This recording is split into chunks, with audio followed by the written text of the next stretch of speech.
आज हम डिस्कस करने जा रहे हैं सॉइल इरोजन। सॉइल इरोजन क्या होते हैं और इसके काजेस, इम्पैक्ट्स एंड कंट्रोल। जितना हो सके हम कोशिश करेंगे कि हम आज काजेस और इम्पैक्ट्स को पढ़ाया जाए और सॉइल इरोजन होता क्या है। देखिए, जैसे कि एलियन हम डिस्कस कर रहा था कि soil is not a dead thing, यानी कि ये मरा हुआ चीज़ नहीं है।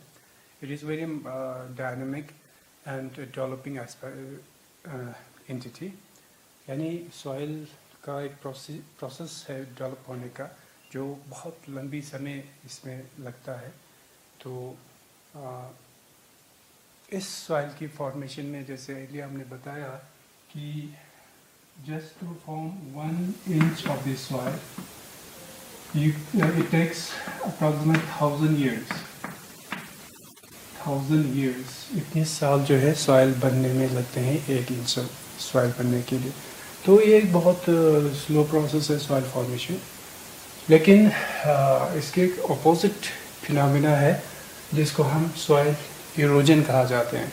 तो soil erosion is basically removal of the soil particles. In fact what happens in soil erosion कि किसी भी सॉइल का रिमूव हो जाना, तो रिमूव कौन करेगा, कैसे होगा कि फर्स्ट ऑफ ऑल सॉइल, जैसे हमने बताया कि दे forms in an aggregate form. वो जो सॉइल पार्टिकल्स है वो किस फॉर्म में रहते हैं, एग्रीगेट फॉर्म में रहते हैं। तो ग्रुप्स में रहा जाते हैं जिसको हम क्रैम्प्स कहा जाता है। तो सॉइल यहाँ से क्या होता है, सॉइल पार्टिकल्स पहले यानी डिटेच होते हैं, detach from this particular group. Soil particle के जो ग्रुप्स है उससे डिटेच होना, फिर वो रिमूव करना, remove and that get deposit to the other side, जहाँ कोई दूसरी जगह ये डिपॉजिट हो जाते हैं। तो सॉइल इरोजन उस फिनोमेना को कहा जाते हैं जिसमें सॉइल पार्टिकल्स डिटेच होते हैं फ्रॉम अपनी जो ग्रुप है या एग्रीगेट जिसको हम कहा जाते हैं, वहाँ से डिटेच होते हैं और वो रिमूव करते हैं by some agents and then it get deposits to the other side। ठीक है, किसी दूसरी जगह ये जमा हो जाते हैं। तो नॉर्मली हमारे पास जो सॉइल इरोजन है वो 2 तरह के होते हैं।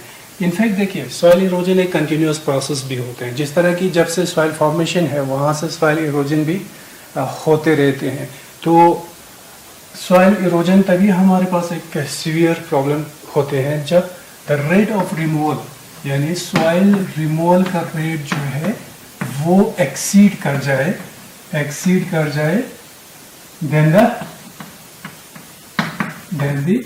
Rate of formation, soil formation के रेट से जब सॉइल रिमूवल वाला रेट, क्योंकि सॉइल रिमूव होते हैं जब से सॉइल बनते हैं वो, क्योंकि जो सॉइल रिमूविंग एजेंट्स है वो कोई यानी एक कंटिन्यूस प्रोसेस है। हवा का चलना, पानी का, रेन का बरसना, ये सारे कंटिन्यूस प्रोसेस है। तो जैसे जैसे ये एजेंट्स रहेगा सॉइल रिमूव होते रहते हैं। लेकिन यहाँ जब हम soil erosion as a problem जब डिस्कस करते हैं तो वो उस समय होते हैं जब ये रेट ऑफ रिमूवल एक्सीड कर जाते हैं रेट ऑफ फॉर्मेशन से, क्योंकि इससे सॉइल का फॉर्मेशन भी एक कंटिन्यूस प्रोसेस है और साथ में सॉइल का रिमूवल भी एक कंटिन्यूस प्रोसेस है। तो जब यहाँ पर दोनों रेट जो है, दोनों रेट में से जब रिमूवल वाला रेट ज़्यादा एक्सीज कर जाते हैं और सॉइल के जो थिकनेस है उसमें कमी आना शुरू हो जाते हैं, तो उसे हम सॉइल इरोजन कहा जाते हैं। तो इसीलिए हमारे पास normally 2 types of soil erosion होते हैं। एक हमारे पास नॉर्मल सॉइल इरोजन होते हैं, नॉर्मल सॉइल इरोजन, और सेकंड हमारे पास होते हैं एक्सीलरेटेड सॉइल इरोजन होते हैं, सॉइल इरोजन। ठीक है, 2 तरह के नॉर्मली सॉइल इरोजन्स होते हैं, एक नॉर्मल और एक एक्सीलरेटेड। नॉर्मल सॉइल इरोजन जैसे हमने बताया कि एक नेचुरल फिनोमेना है जिसमें जब भी सॉइल पार्टिकल्स एक्सपोज हो जाते हैं to the wind and water, they get remove it away. ठीक है ना। तो इसमें क्या होते हैं कि rate of removal of the soil particle या soil, removal of the soil equates या जो रेट ऑफ रिमूवल है वो इक्वल होते हैं with the rate of formation. तो जितना वहाँ से सॉइल रिमूव कर जा रहा है वहाँ से सॉइल बनता भी जा रहा है, तो ये दोनों रेट जो है इक्वल तरीके से ऑपरेट करते हैं। तो उस समय उस सॉइल इरोजन को हम नॉर्मल सॉइल इरोजन या इसको हम बैकग्राउंड सॉइल इरोजन कहा जाते हैं, बैकग्राउंड सॉइल इरोजन कहा जाते हैं। ठीक है, नॉर्मल सॉइल इरोजन क्या हुआ कि जब रेट ऑफ रिमूवल और रेट ऑफ फॉर्मेशन जो है वो बराबर होंगे तो उस समय हम नॉर्मल या बैकग्राउंड सॉइल इरोजन कहा जाता है। लेकिन दूसरा जो इरोजन है जिसको हम एक्सेलरेटेड सॉइल इरोजन कहा जाते हैं, वो उसमें ये जो इक्वलिटी है फॉर्मेशन और रिमूवल का वो डिस्टर्ब हो जाते हैं। यहाँ पर रेट ऑफ रिमूवल ज़्यादा होते हैं, एक्सीड कर जाते हैं then the rate of removal. और ये जो एक्सीड है वो डिपेंड करते हैं बहुत सारे फैक्टर्स पे कि और बहुत सारे एरियाज में डिफरेंट तरीके का रेट ऑफ रिमूवल होते हैं। कहीं पे बहुत ही ज़्यादा तेज़ी से और फास्ट शॉर्ट टाइम में बहुत ज़्यादा सॉइल रिमूव हो सकते हैं। Say for example with in short time some areas like in the sub Saharan Africans या हमारे जो थार डेजर्ट्स वगैरह है, वहाँ पर rate of removal is approximate 100 tons होते हैं per hectare right, per hectare per year जो है 100 टन्स ऑफ दिस सॉइल जो है रिमूव हो सकते हैं। तो that depends on the different factors like soil erosion जो कितनी ज़्यादा होगा वो डिपेंड करेगा। एक तो द इरोसिविटी ऑफ द एजेंट, यानी जो एजेंट उसको इरोजन करने में मदद कर रहा है उसकी इरोसिविटी पे डिपेंड करेगा। सेकंड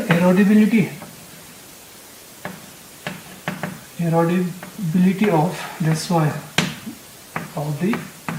यानी सॉइल किस तरह के हैं, क्या उसमें ज़्यादा रिच ऑर्गेनिक मैटर्स है या ज़्यादा सैंडी है, क्लेई है, ड्राई है, मॉइस्ट है ना। Third that depends on the slope steel and length. ठीक है ना, ये डिपेंड करेगा। ठीक है, और डिपेंड करेगा कि the activity is happening around the vegetation cover,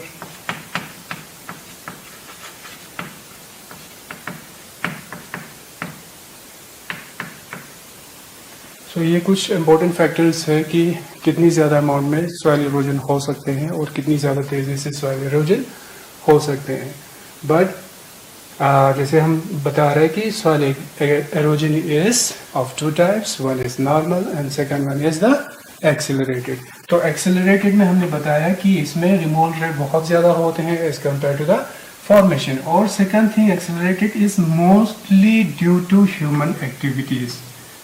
accelerated आमतौर पर किस वजह से होते हैं, ह्यूमन एक्टिविटीज़ की वजह से होते हैं। यानी जब नेचुरल सेटअप के अंदर इंसान जब इंटरफेरेंस करना शुरू कर जाते हैं वहाँ पर ऑपरेट होते हैं ज़्यादातर एक्सेलरेटेड सॉइल इरोजन, यानी it's simply human induced soil erosion, right. अब देखिए हम जब सॉइल इरोजन की हमने बात की तो हम अब डिस्कस करेंगे कि सॉइल जो रिमूव करते हैं जिसको हम सॉइल इरोजन एजेंट कहा जाते हैं, ये एजेंट्स क्या होते हैं। ठीक है, सॉइल इरोजन को रिमूव करना और इसको वहाँ से ट्रांसपोर्ट करना, ये सारे एक खास एजेंट इसमें ऑपरेट होते हैं और इसको सॉइल इरोजन एजेंट्स कहा जाते हैं। उसमें जो इम्पोर्टेंट एजेंट होते हैं वो वाटर एंड विंड जो है इम्पोर्टेंट सॉइल इरोडिंग एजेंट्स होते हैं, वाटर एंड विंड। ठीक है, तो सबसे पहले हम वाटर इरोजन, इसी के नाम पे हम सॉइल इरोजन का नाम भी रखते हैं। एक वाटर इरोजन होते हैं और एक विंड इरोजन होते हैं। वाटर इरोजन को हम सबसे पहले डिस्कस करेंगे। देखिए वाटर इरोजन कैसे होते हैं, तो वाटर आमतौर पर दी मूविंग वाटर यानी रनिंग वाटर जो है इस इरोजन में इम्पोर्टेंट रोल प्ले करते हैं, specially during the rainy season, है ना। रेन जो है जब हैवी रेन टॉरेंशियल रेन्स ज़मीन पे पड़ जाते हैं तो रेन का जो स्प्लैश जो होते हैं, रेन स्प्लैश जिसको हम कहा जाता है, रेन स्प्लैश जो है वो as a force of detachment of soil particles. देखिए इनफैक्ट यहाँ पर दो प्रोसेस सॉइल इरोजन के अंदर दो प्रोसेस ऑपरेट होते हैं, one is you have the soil particle detachment, एक soil particle detachment कर जाना, detachment यानी उस ग्रुप में से अलग करना, इसके लिए जो एक ख़ास एनर्जी की ज़रूरत होते हैं। then the transportation है ना, फिर इसको वहाँ से रिमूव कर जाना, then finally it get deposits, है ना, ये डिपॉजिट होते हैं किसी जगह पे, ठीक है। तो रेन जो है या रनिंग वाटर लाइक स्ट्रीम या रिवर, ठीक है, ये वाटर्स जब मूव करते हैं सबसे पहले ये पार्टिकल को डिटेच करते हैं, फिर जो लाइट पार्टिकल्स है वो आहिस्ता आहिस्ता अपने साथ बहा के लेके कहीं दूर लेके चला जाते हैं।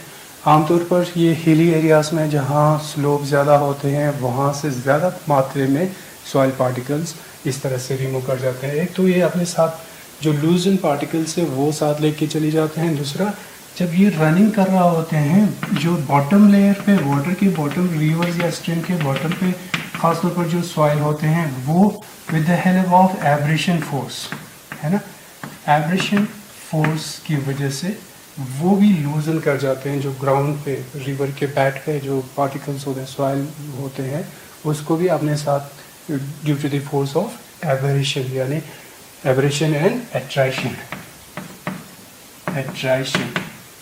उसको पार्टिकल्स को पहले ब्रेक करते हैं, लूज करते हैं, फिर वहाँ से उसको रिमूव करके ले जाते हैं। इसी तरह से बैट ही नहीं बल्कि उसके साइड्स पे भी रिवर्स की जो फ्लो है उसको कट करके सॉइल को कट करके अपने साथ बहा के लेके चला जाते हैं, ठीक है।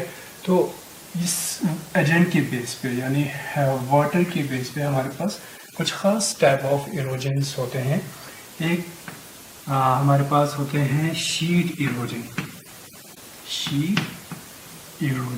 वाटर एजेंट के बेस पे हमारे पास कुछ खास टाइप ऑफ वाटर यानी इरोजन बनते हैं, जिसमें एक हमारे पास शीट इरोजन होते हैं। शीट इरोजन किसे कहा जाते हैं?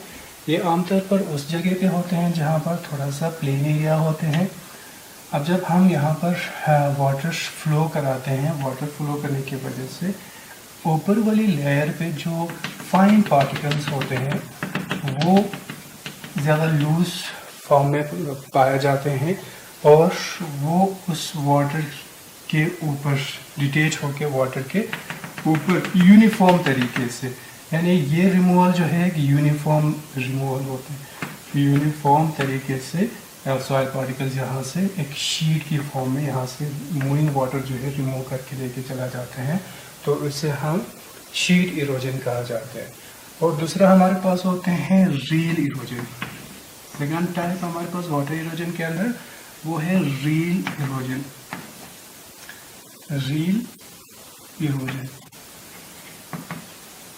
रील इरोजन आमतौर पर हिली एरियाज में होते हैं। हिली एरियाज में क्या है कि जैसे रेनी सीजन में जब बारिश पड़ना शुरू हो जाते हैं तो पर्टिकुलर कुछ जगहों पे वाटर का एक्यूमुलेशन ज़्यादा होना शुरू हो जाते हैं और यहाँ पर वाटर की ज़्यादा एक्यूमुलेशन की वजह से ज़्यादा वो सॉइल पार्टिकल्स पर्टिकुलर साइड से रिमूव करना शुरू करते हैं और यहाँ कुछ हाथ फिंगर लाइक, है ना, फिंगर लाइक प्रोजेक्शंस डेवलप होना शुरू हो जाते हैं। फिंगर लाइक प्रोजेक्शंस डेवलप होना इस तरह से फिंगर लाइक प्रोजेक्शन करना शुरू हो जाते हैं, तो इसका हम रील इरोजन कहा जाते हैं। फिर दूसरा टाइप जो हमारे पास होते हैं वो गली इरोजन होते हैं। थर्ड टाइप गली इरोजन। गली इरोजन इनफैक्ट वही रील्स, बहुत सारे रील्स जमा होना शुरू हो जाते हैं। से फॉर एग्जांपल यहाँ से भी पानी आके, यहाँ से भी पानी आ रहा है, यहाँ से भी आके किसी पर्टिकुलर पॉइंट पे मिल रहा है, तो जो एक्यूमुलेशन ऑफ वाटर है वो ज़्यादा हो जाते हैं और कटिंग जो सॉइल की है वो और ज़्यादा होने लगते हैं। तो इसकी जो विड्थ जो है, विड्थ बढ़ जाते हैं, विड्थ क्या हो जाते हैं, बढ़ जाते हैं। तो उसी को हम गली इरोजन कहा जाते हैं। इनफैक्ट गली erosion is because of the collection of more reel erosions, है ना। रील इरोजन से यहाँ से आता है, एक जगह पे कलेक्ट पॉइंट पे कलेक्ट होते हैं, तो वहाँ जो है कटिंग सॉइल के और ज़्यादा हो जाते हैं, फिर इसके विडनेस और ज़्यादा या गहराई भी बढ़ता है, तो उसको हम क्या कहा जाते हैं, गली इरोजन कहा जाते हैं। गली इरोजन से लाइक ये आहिस्ता आहिस्ता शक्ल तैयार कर जाते हैं लाइक स्ट्रीम्स, है ना। वही ज़्यादा कटिंग्स वहाँ होते जाते हैं तो वो स्ट्रीम का शक्ल अख्तियार कर जाते हैं, ठीक है। तो ये हमारे पास वाटर इरोजन है। इसके अलावा वाटर जो है रिवर्स, रिवराइंस जिसको हम कहा जाते हैं, रिवराइन इरोजन, यानी जब रिवर्स के फ्लो होते हैं तो वो हमेशा कंटिन्यूसली साइड्स पे जो सॉइल है, अगर उसको प्रॉपरली प्रोटेक्ट नहीं करते हैं तो वो कटिंग्स करते हैं, सॉइल की कटिंग करके अपने साथ बहा के लेके चला जाते हैं, ठीक है। नेक्स्ट जो इम्पोर्टेंट एजेंट है वो हमारे पास विंड इरोजन है। सेकंड इम्पोर्टेंट एजेंट है विंड। विंड इरोजन देखिए, आमतौर पर जो विंड इरोजन है वो डिफरेंट टाइप्स के इवन सॉइल स्ट्रक्चर्स भी बनाने में यानी मदद करते हैं, सॉइल फॉर्म्स को डेवलप करने में भी मदद करते हैं। तो विंड इरोजन हमारे पास दो तीन तरीके के होते हैं। फर्स्ट यहाँ पर क्रीप इरोजन, या इसको हम सरफेस क्रीप इरोजन कहा जाते हैं, सरफेस क्रीप इरोजन कहा जाते हैं। ये उस समय होते हैं जहाँ पर क्या है कि आपका सॉइल जो है वो विंड वेलोसिटी की वजह से लूजन हो जाते हैं और उसमें जो हैवी पार्टिकल्स हैं, heavy particles that is approximate 0.5 millimetre से mm टू लाइक 2 mm के साइज के पार्टिकल्स जो हवा यानी सस्पेंशन फॉर्म में रिमूव नहीं कर सकता because of it is size, वो क्या कर जाते हैं जब वहाँ से डिटेच हो जाते हैं, तो force of wind will act on these heavy particles and get rolled होना शुरू हो जाते हैं। ये रोलिंग होते होते आगे चला जाते हैं और इस तरह से रिमूव करने को हम सरफेस क्रीपिंग इरोजन कहा जाते हैं। सरफेस क्रीपिंग इरोजन जिसमें हैवी पार्टिकल्स जब विंड फोर्स की वजह से वहाँ से डिटेच हो जाते हैं तो वो हवा में चला नहीं जाते हैं बल्कि ग्राउंड पे ही, सरफेस पे ही ये रोलिंग होके आगे चला जाते हैं, तो इसे हम क्रिप्टिंग सरफेस कहा जाते हैं। लेकिन इसकी एक बड़ी ड्रॉबैक ये होते हैं, साइड इफेक्ट ये होते हैं कि वो नीचे वाली जो इसके अंदर अंडरलाइन सॉइल पार्टिकल्स है उनको भी एट्रैक्शन यानी एब्रेशन और एट्रैक्शन फोर्स के द्वारा उनको भी लूजन ब्रेक डाउन किया जाते हैं और लूजन किया जाते हैं, और वो भी जब लूज हो जाते हैं या ब्रेक डाउन होते हैं तो वो भी आहिस्ता रोलिंग करना शुरू कर जाते हैं। तो इस तरह से ज़्यादा सॉइल पार्टिकल्स रिमूव कर जाते हैं। सेकंड हमारे पास होते हैं साल्टेशन। साल्टेशन ये ख़ासतौर पर वहाँ होते हैं जहाँ पर सॉइल के ऊपरी हिस्से में साल्ट्स का ज़्यादा मात्रा पाया जाते हैं, या ये वो सॉइल पार्टिकल्स होते हैं जो अप्रॉक्सीमेट 0.05 टू 0.5 माइक्रोमीटर यानी मिलीमीटर के साइज के पार्टिकल्स होते हैं। साल्ट्स आमतौर पर लाइट इन वेट होते हैं, उस वजह से ये जो सॉइल पार्टिकल्स होते हैं ये इनफैक्ट थोड़ी सी बाउंड कर जाते हैं, सॉइल हवा में थोड़ी चली जाते हैं because of small in size as compare to this one, ठीक है।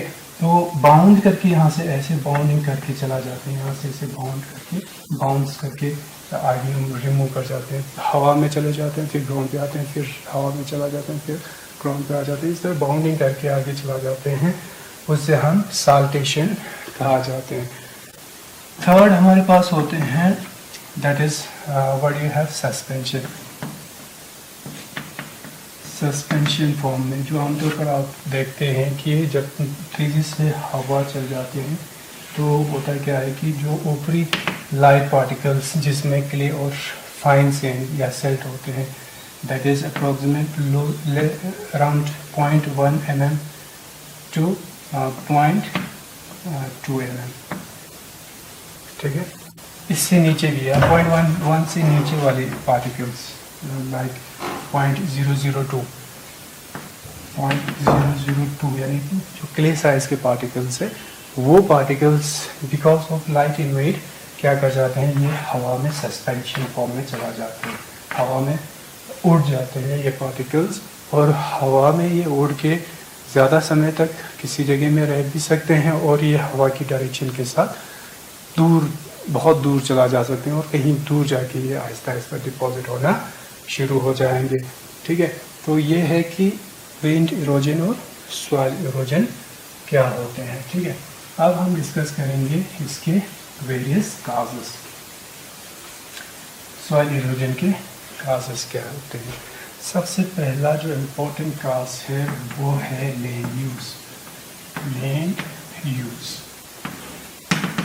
लैंड यूज यानी ज़मीन का अलग तरीके से इस्तेमाल किया जाना। नॉर्मली क्या होते हैं कि हमारी जो लैंड है वो नेचुरली वेजिटेशन कवर होते हैं, नेचुरल वेजिटेशन से कवर किया जाते हैं, जो या कोई फॉरेस्ट फॉर्म में, कहीं ग्रासलैंड के फॉर्म में, है ना, बहुत डिफरेंट फॉर्म में पाया जाते हैं। लेकिन जैसे जैसे हमारे इस दुनिया के अंदर ह्यूमंस का इंटरफेरेंसेस बढ़ना शुरू किया, ख़ास तौर पर जब से साइंस एंड टेक्नोलॉजी ने एडवांसमेंट शुरू किया और इसी के साथ इंसान की जो पॉपुलेशन है वो बहुत ही तेज़ी से इस दुनिया में कॉलोनाइज करते चला गया, तो ये जो लैंड यूज़ पहले था वो एकदम से चेंज होने लगे। अलग इंसान ने इस लैंड को अलग तरीके से, अलग अलग अपनी मकसद को पूरा करने के लिए अलग अलग तरीके से इसका इस्तेमाल करना शुरू किया, जिस वजह से कुछ ख़ास इस तरह की प्रैक्टिस से दो ख़ास तरीके से इरोजन जो है ज़्यादा होने लगे। First, removal of vegetation cover, removal of vegetation cover.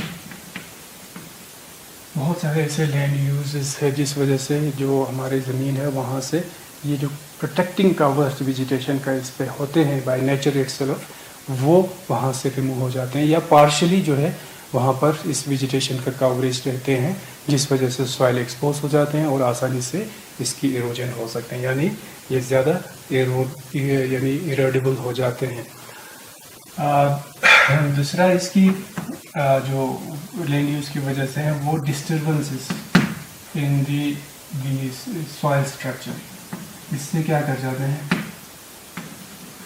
Disturbances create हो जाते हैं, डिस्टर्बेंसेस क्रिएट होते हैं, यानी आपके बहुत सारे एक्टिविटीज़ ऐसे होते हैं जिसके अंदर उस सॉइल की स्ट्रक्चर, इसकी स्ट्रक्चर हो या इसकी टेक्सचर हो, वो अल्टर कर जाते हैं, लाइक बाय कंपैक्शन की वजह से, या removal of important parts like the clay, silt, इनके रिमूव होने की वजह से या खुद सॉइल के अंदर कंपैक्शन आने की वजह से भी सॉइल ज़्यादा इरोजन होते हैं। तो लैंड यूज़ अलग अलग तरीके से अलग यानी अलग रेट ऑफ इरोजन हो सकते हैं, that depends on the what type of the land is there. Second important is arable cultivation. Arable cultivation, जैसे हम देख रहा है कि मॉडर्न एग्रीकल्चर जो है वो बहुत ही डिफरेंट है आपके प्रीवियस जो पुराने ज़माने से एग्रीकल्चर होता था, बहुत ज़्यादा फ़र्क है इसमें। इसमें ऐसे कुछ प्रैक्टिसेस हम आज अपना रहा है जिस वजह से सॉइल इरोजन और ज़्यादा तेज़ी से बढ़ रहा है। से फॉर एग्ज़ाम्पल ज़्यादा हम डिपेंड होते हैं टीलेज पे। टीलेज एक्टिविटी जो है वो आज के एग्रीकल्चर का सबसे बड़ा एक इम्पॉर्टेंट कैरेक्टर बनता जा रहा है, जो सॉइल को और ज़्यादा प्रोन करते हैं इरोजन के लिए। और आज जो मॉडर्न एग्रीकल्चर है इसमें हम क्या कर रहे हैं आजकल हम ज़्यादा इनऑर्गेनिक फर्टिलाइज़र का इस्तेमाल किया जाते हैं। इनऑर्गेनिक फर्टिलाइज़र का ज़्यादा एक्सेस इस्तेमाल करने की वजह से सॉइल की स्ट्रक्चर ही चेंज नहीं होते, बल्कि उसके अंदर जो ख़ासतौर पर ऑर्गेनिक कंटेंट जो है, ऑर्गेनिक कंटेंट बहुत कम हो जाते हैं। क्योंकि आपको पता होना चाहिए कि सॉइल के अंदर ऑर्गेनिक कंटेंट जो है जैसे एक फर्टाइल सॉइल में 5% का होना